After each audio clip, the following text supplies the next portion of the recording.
This is Long Island Railroad Swing Bridge. It's built in 1891. It's a dead plate girder swing bridge, and it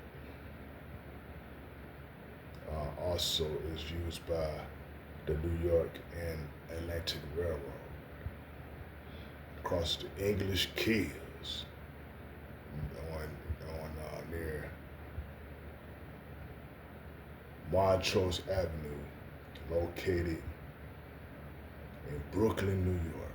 So, yeah, so this bridge is located in Brooklyn, New York, right? So,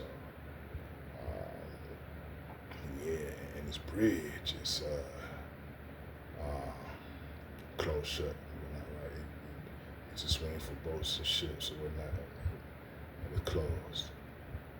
So I'm gonna show you the actual bridge. See, this is the actual bridge. Now I drew it from the book for Movable Bridge Engineered by Terry Cockman. Yeah, you see right there. Right? Let's go back to my sketch. Yeah, so there you go, right? Yeah, so it crosses the English Kills in Brooklyn, New York.